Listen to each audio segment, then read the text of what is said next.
नमस्कार, आप देख रहे हैं हिंदी खबर। आपके साथ मैं हूं मोनिका सिंह। राजधानी दिल्ली से बड़ी खबर आपको बता रहे हैं। दिल्ली यूनिवर्सिटी की छात्रा पर एसिड अटैक हुआ है। एलबी कॉलेज के पास छात्रा पर एसिड फेंका गया है। लक्ष्मीबाई कॉलेज की छात्रा पीड़िता है और बुराड़ी की रहने वाली बताई जा रही है। बाइक सवार 3 लड़कों ने इस घिनौनी वारदात को अंजाम दिया है। पीड़िता को आरएमएल हॉस्पिटल में एडमिट कराया गया है। अब तक पुलिस की तरफ से बाहर बताए जा रहे हैं ये आरोपी। तो दिल्ली में मनचलों का इलाज कब होगा, ये सवाल उठ रहा है। जाहिर तौर पर जिस तरह की वारदात सामने आई, वो घटनास्थल, वो जगह आपको दिखा रहे हैं, वो मौका वारदात आपको दिखा रहे हैं जहां पर ये एसिड अटैक हुआ है। तो ये वो जगह आप देख रहे हैं जहां पर लड़की पर, पीड़िता पर तेजाब फेंका गया है। एसिड अटैक छात्रा पर हुआ है। डीयू की पढ़ने वाली छात्रा जो कि आरएमएल हॉस्पिटल में एडमिट कराई गई है।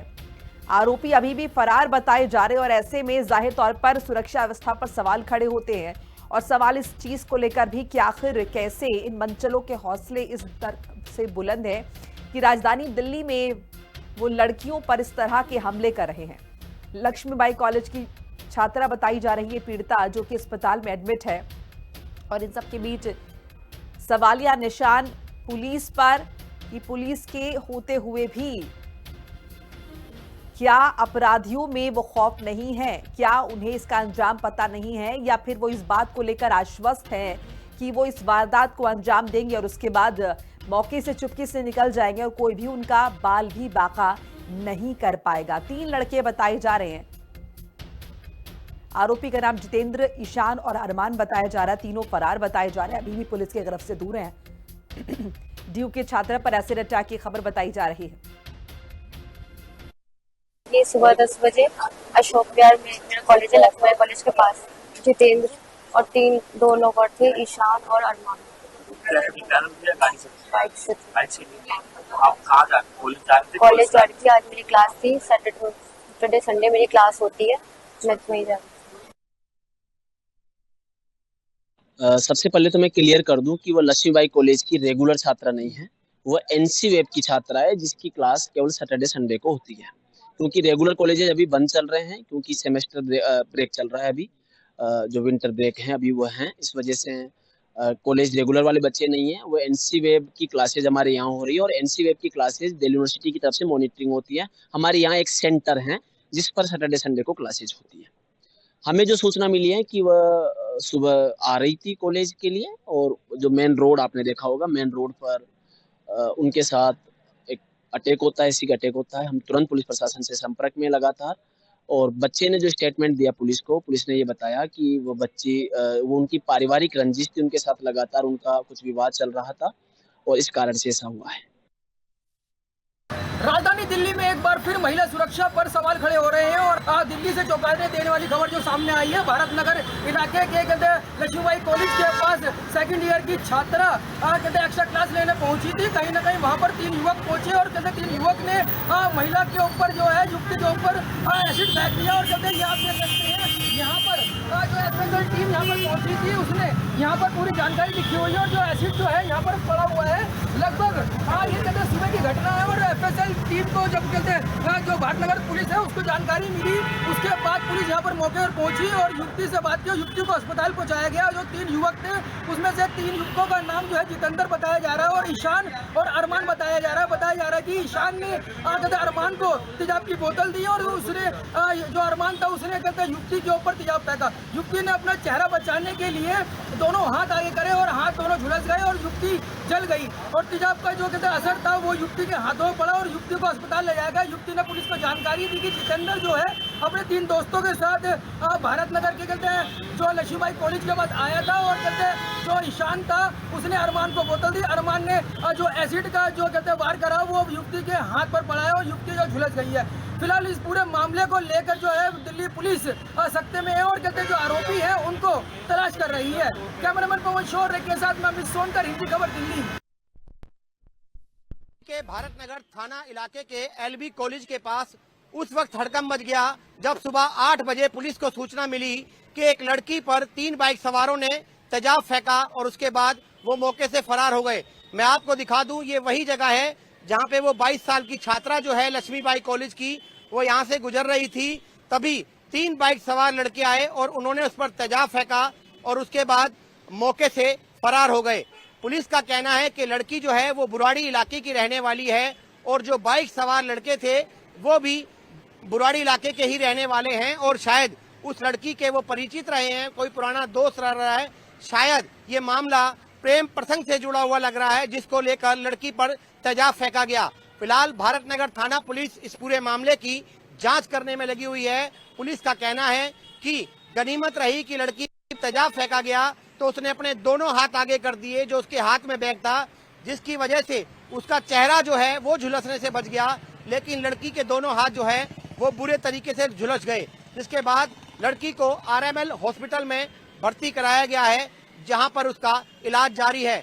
लेकिन सवाल ये खड़ा होता है कि सुप्रीम कोर्ट के आदेश के बाद आखिरकार ये तेजाब जो पूरे तरीके से बैन किया गया है, ये आया कहां से तेजाब उन लड़कों के पास, ये कहीं ना कहीं एक बड़ा चैलेंज है दिल्ली पुलिस के लिए। क्योंकि आप देख सकते हैं जिस तरह का तेजाब ये फेंका गया है, इस फर्श को देख सकते हैं, यहाँ पर भी काले धब्बे पड़ गए हैं, जिससे कि ये साफ जाहिर हो रहा है कि वो तेजाब जो है वो कितना हार्ड रहा होगा, उस लड़की की क्या हालत रही होगी जब उस पर तेजाब गिरा।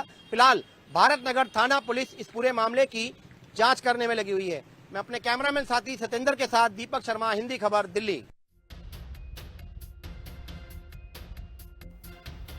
तो एसिड अटैक की एक और घिनौनी वारदात जो है वो सामने आई है, जहां पर एक 22 साल की लड़की पर हमला हुआ है। लेकिन प्रश्न यह है कि 3 वो लड़के जिन्होंने इस घिनौनी वारदात, इस घिनौने कृत्य को अंजाम दिया, अभी भी पुलिस की तरफ से दूर है।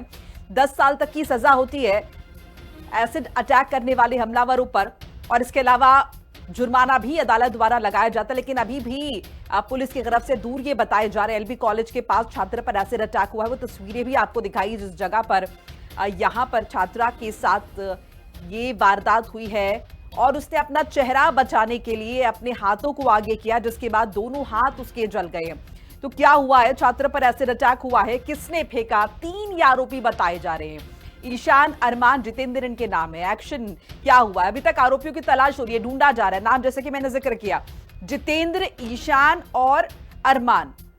छात्रा पर एसिड से हमला किया इन्होंने।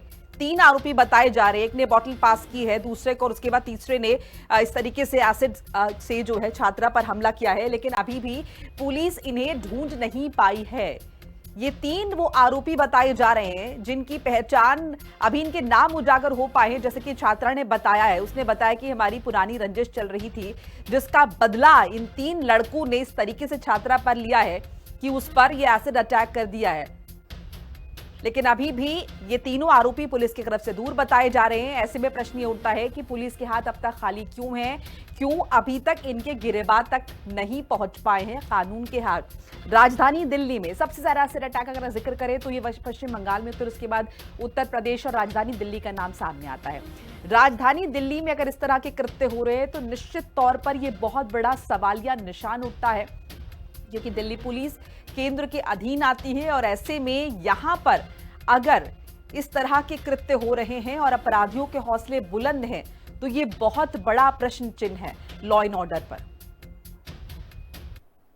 मैं 8 बजे अट्टा खोला और मैंने चपाई करी, मैंने मुँह बैठ गया, मैंने चाय बनाया, बैठ गया। बस। कहाँ पे थी वो लड़की? वो मोड़ पे। अच्छा। बस। अब पुलिस वाला आया। कौन आया? पुलिस। अच्छा। बस। फिर अब वो कोई बात नहीं कहा। पुलिस वाला ले गया लड़की को? हाँ बस। अच्छा। हाँ लड़की उठाया। हाँ।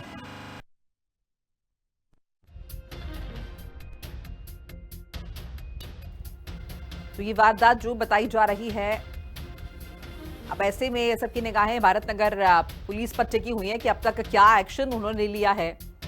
और ज्यादा इंफॉर्मेशन के लिए मेरे साथ मेरे सहयोगी दीपक जुड़ चुके हैं ग्राउंड जीरो से। दीपक, क्या इंफॉर्मेशन मिल पाई है? पुलिस के हाथ अब तक खाली ये 3 लड़के कौन है? क्या युवती के साथ पढ़ते थे, उसके पड़ोस में रहने वाले हैं? कुछ पता चल पाया है? जी मोनिका, मैं आपको बता दूं, जो तीनों आरोपी हैं, जितेंद्र, ईशान और अरमान, इन तीनों में से जो है फिलहाल पुलिस को एक छोटी सी कामयाबी जरूर कहेंगे मिलेगी। जितेंद्र जो है उसको पुलिस ने जो है वो हिरासत में ले लिया है और उससे लगातार पूछताछ पुलिस कर रही है। लेकिन उसके अलावा अरमान और ईशान जो है वो अभी भी फरार है। क्या पूरा मामला है, इसकी पुलिस जो है वो कड़ी जोड़ने में लगी हुई है, अभी जांच करने में लगी हुई है। लेकिन जिस तरह से सुबह के वक्त ये एसिड अटैक जो है छात्रा पर किया गया, कहीं ना कहीं दिल्ली पुलिस और बेटियों की सुरक्षा पर जो है वो सवालिया निशान जरूर खड़ा करता है, क्योंकि एसिड अटैक एक बड़ा ही गंभीर मामला है। सुप्रीम कोर्ट की सख्त गाइडलाइन है, इस पर जो है बिल्कुल तेजाब को जो है पूरे तरीके से बैन किया गया है। लेकिन उसके बावजूद दिल्ली में ये तेजाब आया कहां से, कहीं ना कहीं ये सवाल जरूर है जो वो कानूनी सुरक्षा पर जो है खड़ा होता है कि कैसे ये तेजाब अभी भी दिल्ली में बेचा जा रहा है, अवैध तरीके से बेचा जा रहा है, कैसे ये लोग तेजाब को इजीली खरीद लेते हैं और जो लड़कियों पर या महिलाओं पर एसिड अटैक कर देते हैं, जो परवाह नहीं करते कि इसका जो इफेक्ट है वो कितना बुरा पड़ता है, उस महिला को कितना प्रताड़ित होना पड़ता है या उस लड़की को कितना प्रताड़ित होना पड़ता है। और ऐसे में ये बड़ी आसानी से ये वारदात को अंजाम देते हैं और मौके से फरार हो जाते हैं। फिलहाल पुलिस इस कड़ी को जोड़ने में लगी हुई है कि आखिर ये मामला है क्या, क्यों ये एसिड अटैक किया गया है। रंजिश आपसी जो है फिलहाल शुरुआती जांच में बताई जा रही है कि कोई आपसी रंजिश का मामला है। पहले भी 1 महीने पहले भी कोई इनका आपस में विवाद हुआ था। क्या पूरा मामला है, कुछ देर में पुलिस हो सकती है इस पे कुछ खुलासा करे या कुछ प्रेस कॉन्फ्रेंस कर सकती है। फिलहाल जो आरोपी जितेंद्र है उसको गिरफ्तार कर लिया गया है और जो उसके दोनों साथी हैं उसकी लगातार पुलिस जो है तलाश कर रही है। लेकिन मेरा यही कहना है मोनिका एक बार फिर कि बेटियों की सुरक्षा आखिर निश्चित क्यों तौर नहीं पर दिल्ली एक तो में तेजाब सुरक्षा आया देते हैं? कहां से और उसके बाद इनके हौसले इस तरह से बुलंद कैसे हो सकते हैं कि पहले तेजाब खरीदते हैं और उसके बाद फेंक देते हैं बिना ये जाने समझे कि अंजाम उनका भी बहुत बुरा हो सकता है। बहुत बहुत शुक्रिया दीपक शर्मा आपका तमाम जानकारी बातचीत के लिए। तो देखिए लगातार इस तरह की वारदातें जो है वो सामने आती है और निश्चित तौर पर लॉ एंड ऑर्डर को लेकर तमाम तरह के प्रश्न उठते हैं। प्रश्न इस बात को लेकर भी उठते हैं कि क्यों अभी भी हम अपराधियों के मन में वो कहीं ना कहीं डर पैदा नहीं कर पा रहे जिसकी वजह से वो 100 दफा पहले सोचे कि वो क्या कर रहे हैं। बहरहाल दिल्ली